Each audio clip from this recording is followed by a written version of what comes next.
For some context on what made this to be really freaky was that this happened to my friend, which we'll call her Catherine. Catherine owned this one horse named Teddy, and he was a really big guy. He was really funny, yes, but he occasionally had some lame issues, like with when he's lameness, which means he limps on a leg or something like that. He's actually a pretty good horse, but this actually happened sometime in 2017, and it was one of the unexplainable things that no one could really find out for sure. To give it a little background information, Catherine was by herself as she took Teddy to go on a little trail ride. There was like this little path that goes around the property, and there was even a few that were not far from the barn was, so Catherine got on Teddy and decided to go on the trail. Now, this was sometime maybe in the late afternoon, as evening was soon starting to set in. While Catherine was riding her horse through the trail, she thought that she could hear someone or something in the distance. She looked over and saw some antlers from what seemed to be a bush. At first she thought that it might have been maybe some deer wandering around, as it was rare for it to happen, but around the late hours at night and early hours in the morning is when the time deer sets out to wander the areas. Catherine didn't think of it at the time, so she continued on, but within a few moments when she got into the forest, she looked over to see that whatever it was not a deer, but it was something in the distance. Of course, it was standing far away, so Catherine couldn't tell if it was a deer, someone in a costume, or what it was. Whatever it was standing what seemed to be on hind legs. It wasn't looking at her or anything, but it did have a bony tail, and Catherine nearly shat herself. She looked over to see what this creature was. Luckily, it did not recognize her. It all of a sudden slowly turned around, just as her horse stepped on a twig. As the whatever it was alarmed, slowly turned around, let out a loud screech. Catherine was freaked out and nearly fell off of her horse as her horse nearly freaked out, probably reared, but of course she stayed on. Whatever it was, it then took off into another direction. But the thing was is that Catherine tried to follow whatever that thing was, but by the time she got to its spot, whatever it was gone. What was strange was that whoever it was in there didn't look even human. When Catherine returned, she told everyone about what she discovered. So the owner of the property went over to see if the creature was still there, but they couldn't find any. So now Catherine does not go on trails by herself anymore. Instead, if she were to go on a hack or a trail, she was with somebody. But as to this day, she still has no idea what that creature was to this day. For some context, this actually happened to what seemed to be a good friend of mine named Katie. Now, during the time of this story, Katie was pretty young, but this obviously really frightened her quite a bit. She was maybe 7 or 8 years old at the time of this story, and whenever she tells me this story, it really sends me chills.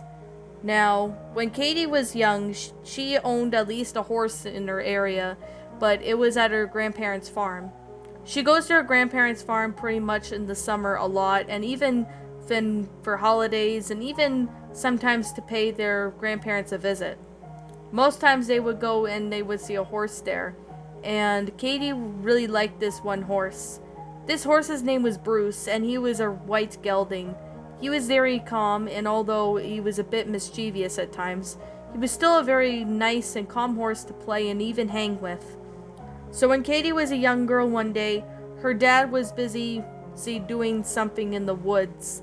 Of course, he was chopping down wood in the forest, mainly just for firewood for her grandpa. Her grandpa had Alzheimer's at the time, and this honestly has him in certain things, such as in delusional, whatever he did something that he already did or not. Her grandfather was messed up at the time. So when Katie was with Bruce, she'd go riding whenever her grandmother was around to help her, or whenever the workers at the barn were there to keep coach her. One day, though, Katie honestly felt something a little bit uneasy about the farm. As she was traveling around the farm, she looked up and saw that there was someone or something. She had no idea who it was.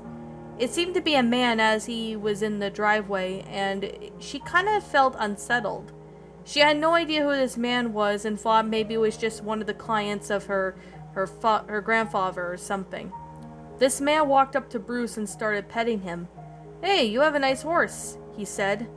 Katie did not know what to say to him, as she felt very uncomfortable by this man. This man seemed really weird.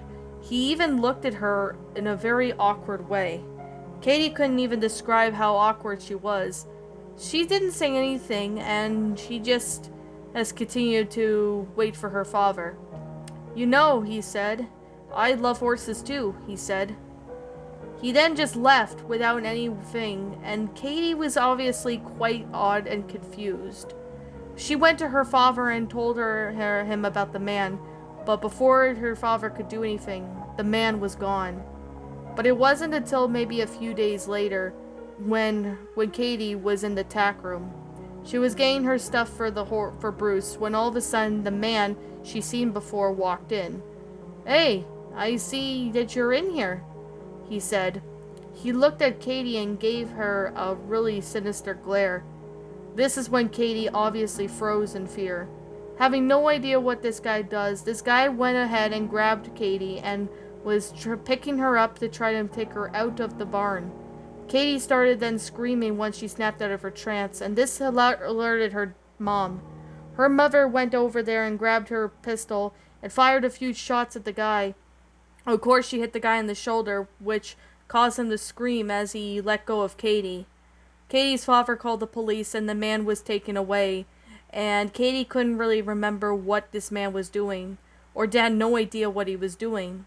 It wasn't until maybe a few years later when the conversation was brought up with her and her dad. Her dad said something that honestly made her skin crawl. He said that the man who Katie saw the other day petting Bruce, who cornered her into the tack room and picked her up, he was actually known for kidnapping children, and he had killed them in many ways. Katie was honestly glad she was able to scream at that point to get her parents' attention, because if she hadn't got her parents' attention, Katie probably wouldn't be here to tell this story to this day. She's really glad this man is in prison and hopes that he rots in hell. When I was at a really great riding stable back before my mom and dad had separated, this actually happened in 2015, and I honestly have no words to describe about how freaky this was. Now, there was this one horse that was a really weird one, but I'll get to the point later. I was putting some horses in the pasture one day when I looked up and saw a horse that I have never seen before. This horse looked like that he looked really neat. He was a pinto horse and he seemed to be very friendly and very nice. So with that said, I ended up petting him every time he came to the barn. I asked my boss if this was the same horse that they bought, but she said no.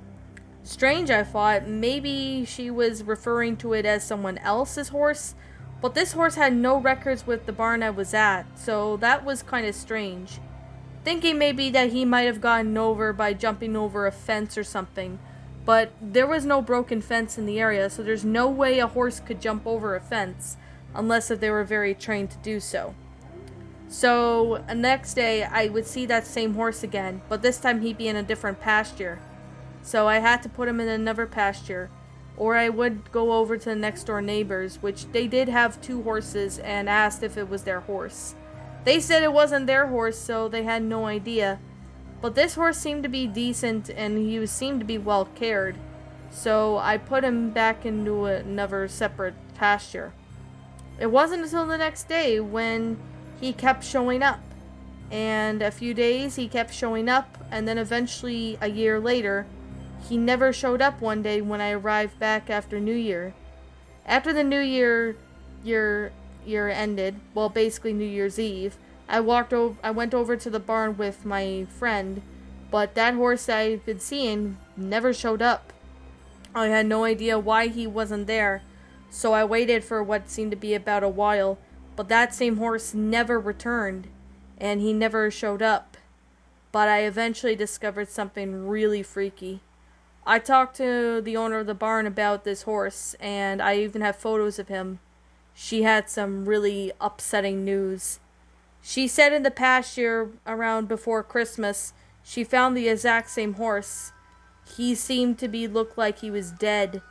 He looked like that he was internally bleeding, but what killed him was unknown. They had no idea who or what killed them, but I had to admit that maybe someone or something killed it. Someone did say that it could have been maybe a fox or a wolf that killed it, but there were some bite marks and claw marks, so it was unknown as to what killed that horse. I honestly feel so sad, realizing that that horse was probably trying to warn us of danger. But none of the other horses did get hurt, though. But that one horse that tried to come back to our barn and even come to the pasture at times, I had no idea if that was someone else's horse or if it was a wild horse that got out loose. I had no idea who it was, and this story honestly really still haunts me, knowing that that horse was mysteriously killed, but there was no evidence as to who or what killed it. The bite marks seemed to be maybe, I guess, small or something, so I'm assuming it might have been a wolf or a coyote that pack that might have killed them, but I honestly have no idea to this day.